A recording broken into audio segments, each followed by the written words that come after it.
I greet you all in the name of Jesus. The Bible tells us after he completed the purpose, he was given the name that is above all names, that in the name of Jesus, every knee should bow and every tongue will confess that he is God. What a privilege that I'm able to greet you with such a powerful name and the name that is above all. I hope that you are well. I hope that you are safe. I hope that you're keeping sane. And I hope that you are kind to yourself during this time. And I just want to invite you that may the wait for the lockdowns to end not rob us for what this moment is supposed to teach us. And I just want to encourage even the frontline staff members that have been working and are in the forefront of this, that I hope that you look at your job and you see the assignment that it's carried in the job, and that your jobs are just never just jobs to you. We are continuing with our women conference, and I just want to take this moment to welcome you to CJC Women Conference 2020.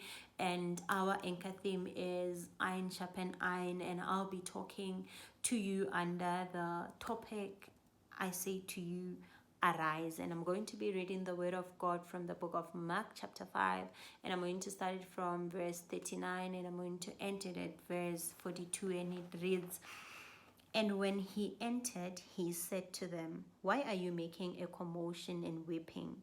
The child is not dead, but sleeping.' And they laughed at him.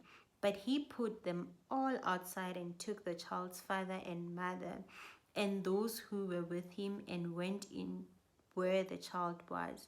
Taking her by the hand, he said to her, 'Talita kum,' which means, 'Little girl, to you I say, arise.' And immediately the girl got up and began walking, and they were immediately overcome with amazement."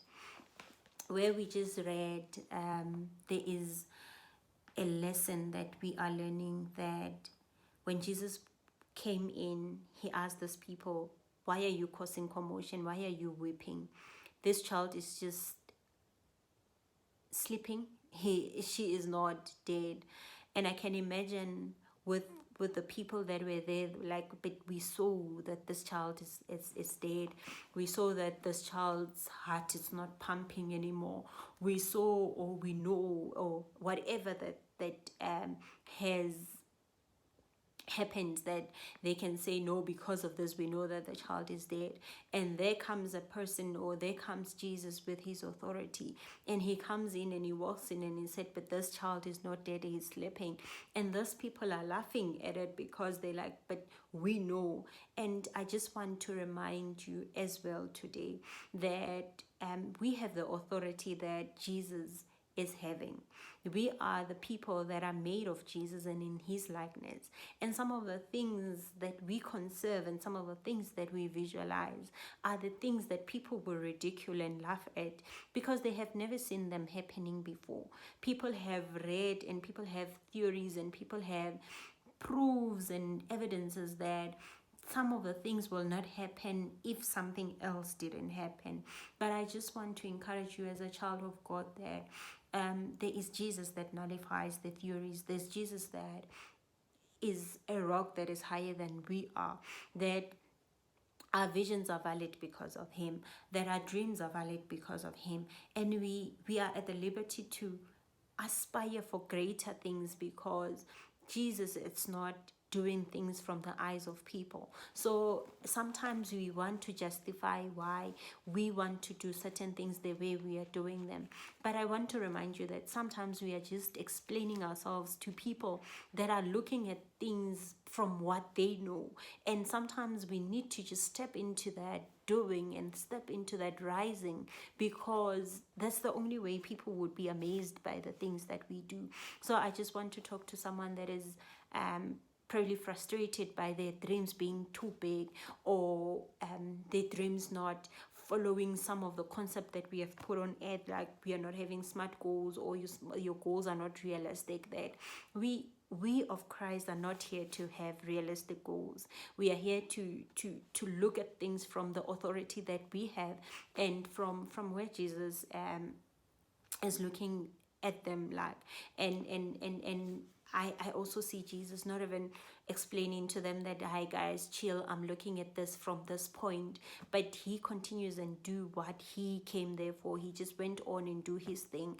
And I want to remind you that be sensitive to the things that you need to be silent when they are done. When people are laughing, understand when you must keep quiet, and understand that it's not for you to start talking or having a dialogue about things that you have the ability to do. The Bible tells us that we have the strength to do everything by the power that Christ gives us. And this power, the people or other people may not even understand it, and other people may not even comprehend why you're able to do, or you are able to even dream the dreams that you are dreaming. And I just want to tell you today that your dreams are valid, and you are called to rise. In fact, when we see Jesus walking to this girl, Jesus did not negotiate for this girl if she want to rise or not. He commanded that this child is rising. And I just want to remind you that there are destinies and there are generations that are linked to you, that depend on you rising, for them to also see or also realize their own potential. There is a lot of people and other people that are coming after you, but they just depend on you to rise.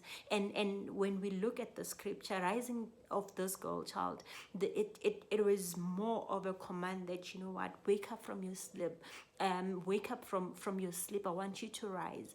And I just want to tell you today that as arising and as occupying the places that we need to be occupying, it's not even about us being special creatures, but it's what we are called for.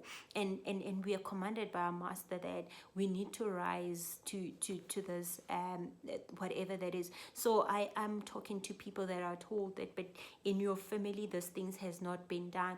People that don't have a certain qualification has not done those. People that don't have a certain experience has not done those. I'm challenging you today to rise to those occasions, because you are the person that would bear that story. You are the person that would start it, because you are having the master that commands you today to rise to it. And I just want to also read another verse with you that says, I, the Lord, have called you in righteousness. I'll take hold of your hand. I will keep you, and will make you to be a covenant for the people and a light for the Gentiles. I also want to share the Bible verse that says, for I am the Lord your God, who takes hold of your right hand and says to you, do not fear, I will help you. And I want you to be woke to the fact that God wants to help us, and he's helping us because he knows that there's points and places that we will need him to hold our right hand. We will need him to perform those things with us and help us in the things that we feel in our normal being we will not be able to achieve them. I want to tell people today that we wouldn't have to even introduce ourselves in with the qualifications that we hold or the positions that we hold, because the authority that we have through Christ is just bigger. It's just more, that we don't even need to do more to help it. And I just want to tell people today that we cannot help God in being God, and we just need to arise to the calling that we are called to do. And God says he has resources, and he will help us himself for us to accomplish what we need to accomplish. So I want to pray with you tonight, and I just hope this word has talked to you. Let us pray. Father, in the name of Jesus, we thank you for the word, and we receive it, oh God. We open our hearts, Lord, and we ask you to also help us, Lord, to implement this word, Lord. We know that your word will not come and return to you void, and we know that it will accomplish the purpose and the desire for which it is intended for. Heavenly Father, we thank you that this word is going to guide and guard our hearts, Lord, And Heavenly Father will continue to help us. In the living name of Jesus, we thank you and we adore you in Jesus' name. Amen.